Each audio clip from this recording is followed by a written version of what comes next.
Assalamualaikum warahmatullahi wabarakatuh. Waalaikumsalam warahmatullahi wabarakatuh. Selamat pagi teman-teman. Pagi, Bu. Sebelum kita melaksanakan bimbingan konseling kelompok ini, marilah kita berdoa terlebih dahulu. Berdoa mulai. Selesai. Di sini bimbingan konseling kelompok itu ada 3 asas. Yang pertama ada asas kerahasiaan, asas keterbukaan, sama asas kenormatifan. Yang pertama asas kerahasiaan. Asas kerahasiaan itu kalian cerita kepada saya, dan yang tahu itu cuman yang tahu masalah kalian, hanya saya, kalian, dan Allah yang tahu. Yang kedua itu ada asas keterbukaan, yang diharapkan kalian itu menceritakan masalah kalian itu dengan cara terbuka, terus terang, tidak ada yang ngumpet-ngumpetin ya. Atau kenormatifan, diharapkan kalian semua itu ikut aktif dalam melaksanakan bimbingan konseling kelompok ini. Nah, sebelum kita melaksanakan bimbingan konseling, alangkah baiknya kita perkenalan terlebih dahulu. Nah, perkenalkan, nama saya Dia Aswa Firdani. Saya dari SMK Negeri 1 Ambil Jambi. Selanjutnya, Perkenalkan, nama saya Ida Maulidatul Hasanah dari SMA Negeri 1 Tarikan. mbaknya. Perkenalkan, nama saya Desi Mutahara dari. Untuk melatih konsentrasi kita, gimana kalau kita ice breaking dulu? Apa kalian setuju? Setuju. Jadi permainannya kalian itu ngikutin apa yang saya katakan. Paham? Kita mulai dari sekarang ya. Ayam, ayam, ayam. Ayam, ayam, ayam. Telur, telur, telur. Telur, telur, telur. Ayam, telur. Ayam, telur. Ayam, ayam, telur, telur. Ayam, ayam, telur, telur. Di situ telurnya ada berapa? Coba hitung. Ada 1, 4 ayam, ayam, ayam. Satu. Ayam, ayam. 3. Ada berapa? Mana saya tahu? Tahu. Ya, dia nggak konsentrasi. Kita ulangin lagi ya. Kalian nggak pada konsentrasi. Aduh, gimana sih ya? Nah, itu gini, kalian itu cuma ikutin apa yang saya katakan. Ya, apa yang saya katakan aja. Gini. Ayam, ayam. Ayam, ayam. Telur, telur. Telur, telur. Ayam, ayam, telur. Ayam, ayam, telur. Telur, telur, ayam. Telur, telur, ayam. Di situ ayamnya ada berapa? Ada 1. Bukan, berapa? Ya bukan, maksud ibu tuh gini, kita tuh disuruh ngikutin apa yang dia ngomong, nggak disuruh ngitung. Paham nggak? Cuma belain doang yang bisa konsentrasi. Sorry. Paham nggak? Paham. Udah berarti Kita mulai lagi ya SDG-nya. Kita mulai dari Mbak Uli. Hijab. Itu Berwarna merah. pakai oleh Artis Laudia. Cynthia. Bella. itu Ya, udah pada semangat kan ya? Iya. Ya udah, kita cukupkan SDG-nya aja. Udah pada siap belum bimbingan konseling kelompoknya? Sudah. Jadi di sini kita melaksanakan bimbingan konseling kelompok dengan waktu 15 menit. Apabila nanti kurang, kita bisa bertemu di hari-hari berikutnya. Kita bisa mengatur waktunya ya. Silahkan kalian menceritakan keluhan atau masalah kalian sedang kalian hadapi. Dimulai dari Mbak Lain dulu aja. saya cuma sulit berkonsentrasi dan saya juga sering mengantuk di pagi harinya.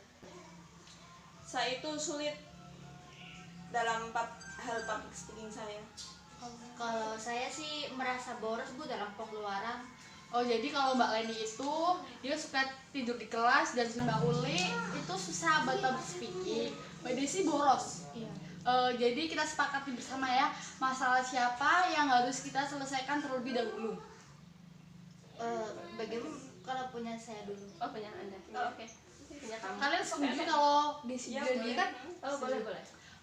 Coba Mbak Desi ceritakan apa masalah Mbak Desi secara detail biar kita semua tahu. Jadi menurut saya nih ya Bu, akhir-akhir ini saya tuh boros, pengeluaran saya berkurang, pemasukan saya juga ya minim lah, jadi tuh nggak seimbang antara pemasukan dan juga pengeluaran. Emangnya kamu boros dalam hal apa? Saya tuh sering membeli barang yang nggak penting, nggak diperlukan, hanya karena barang itu menarik, jadi saya beli padahal tuh nggak saya pakai.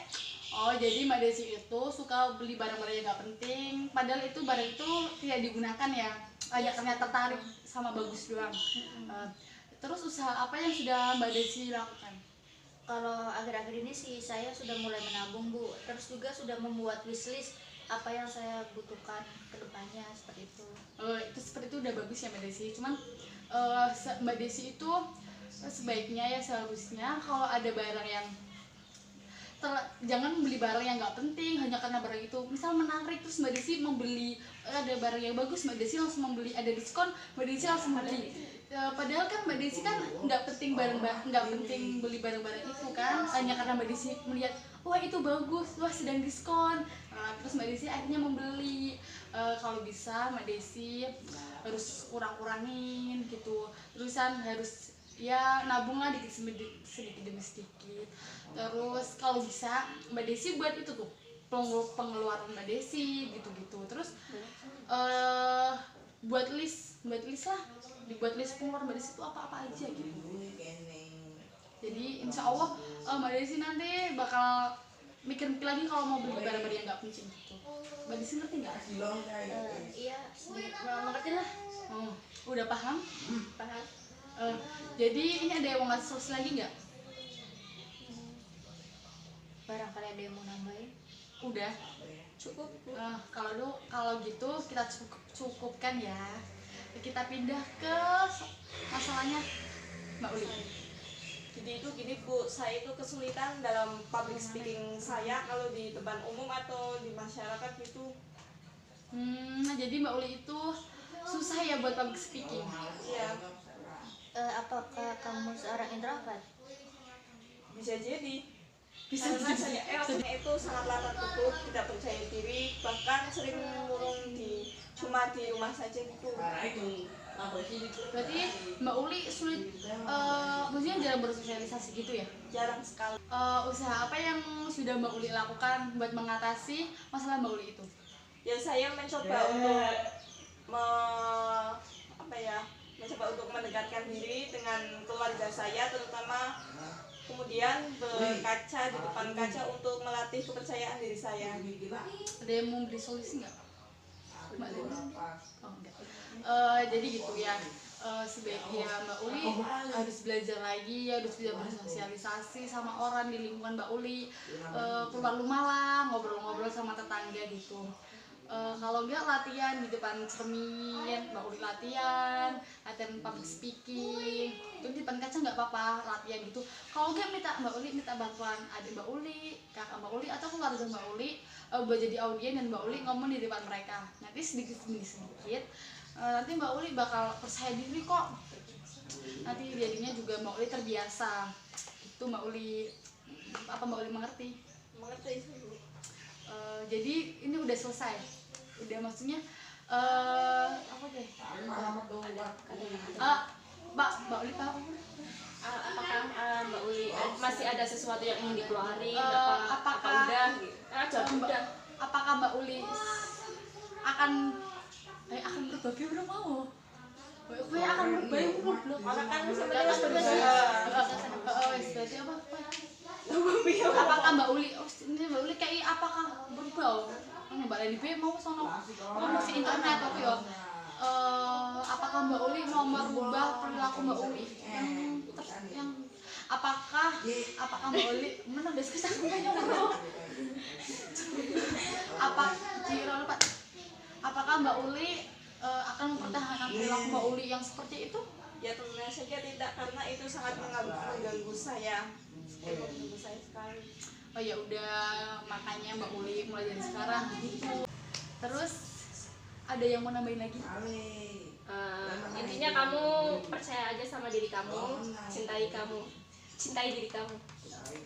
Jadi gitu ya, sebaiknya Mbak Uli harus belajar lagi, harus bisa bersosialisasi sama orang di lingkungan Mbak Uli, keluar rumah lah, ngobrol-ngobrol sama tetangga gitu. Kalau enggak latihan di depan cermin, Mbak Uli latihan public speaking, itu di depan kaca nggak apa-apa, latihan gitu. Kalau enggak Mbak Uli minta bantuan adik Mbak Uli, kakak Mbak Uli atau keluarga Mbak Uli buat jadi audien dan Mbak Uli ngomong di depan mereka. Nanti sedikit nanti Mbak Uli bakal percaya diri kok. Nanti jadinya juga Mbak Uli terbiasa. Gitu. Silakan Mbak Eni. Jadi gini, aku tuh sering ngantuk di kelas. dan juga sulit berkonsentrasi. Jadi Mbak Leni itu sulit berkonsentrasi, suka ngantuk-ngantuk. Apa Mbak Leni punya riwayat insomnia? Tidak ada, keluarga saya tidak memiliki riwayat insomnia. Apakah kamu kerap tidur di malam hari?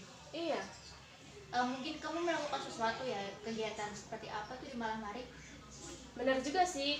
Saya sering melakukan tugas. Aku sering menumpuk tugas dan mengerjakannya dengan sistem kebut semalam. Apa yang Mbak Leni lakukan jika di waktu luang itu sehingga Mbak Leni itu mengerjain tugasnya dengan cara sistem kebut semalam? Saya bermain game. Kamu suka bermain game? Mungkin sejak SMP saya udah kecanduan game sampai sekarang. Hingga aku nggak bisa lepas dari game. Oh, berarti kamu tuh kecanduan game namanya. Apa kamu tidak mengurangi atau keluar dari game gitu?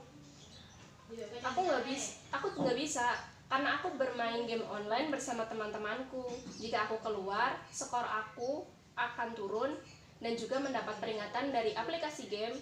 Aku bisa nggak bermain lagi. Dan jika aku menang, itu tuh suatu kebanggaan sendiri buat aku. Aku senang melakukannya. Cuman karena itu aku jadi kecanduan. Oh, jadi Mbak Leni itu suka bermain game gitu ya. Jadi Mbak Leni itu akhirnya tugasnya numpuk, akhirnya ngerjainnya dengan cara sistem kebut semalam, jadinya pagi-paginya ngantuk, sulit konsentrasi karena Mbak Leni bermain game terus. Yes. Usaha apa yang sudah Mbak Leni lakukan untuk mengatasi masalah tersebut? Saya udah berusaha dari cara aku tidak membeli kuota. Tapi kalau aku tidak beli kuota, aku tidak bisa mengerjakan tugas yang sistemnya on. Game itu boleh, tapi jangan sampai lupa waktu. Nah, kalau Mbak Leni bermain game terus itu bakal berdampak pada psikis dan fisik Mbak Leni. Salah satu contohnya Mbak Leni itu kan ngantuk, sulit berkonsentrasi seperti itu. Ada juga kasus yang mengalami kepada gamers karena kecanduan game tersebut. Bahkan ada yang mengalami gangguan kejiwaan. Dan kamu itu kan pelajar, harusnya kamu konsentrasi, menuntut ilmu lah diprioritaskan dan juga jaga kesehatan. Dikatakan bersih itu benar, seharusnya Mbak Leni itu belajar gitu, jangan bermain game. Apakah Mbak Leni akan mempertahankan perilaku Mbak Leni yang seperti itu? Tentu saja tidak. Saya ingin merubahnya. Bagaimana? Nah, Mbak Leni kan akan merubah sikap Mbak Leni, perilaku Mbak Leni. Mulai sekarang Mbak Leni harus bisa membagi waktu antara bermain game, belajar, mengerjakan tugas, bantu orang tua. Kalau ada waktu luang bisa Mbak Leni gunakan untuk membaca, menulis, membantu orang tua, kan masih banyak lagi ya. Terus kalau malam ya buat belajar, buat digunakan untuk tidur lah, kan malam waktunya tidur biar besoknya bangun pagi jadi fit lagi gitu. Mbak Leni sudah mengerti? Udah pada paham ya? Paham. Karena waktunya sudah habis, jadi kita cukupkan. Terima kasih teman-teman semua. Wassalamualaikum warahmatullahi wabarakatuh. Waalaikumsalam warahmatullahi wabarakatuh.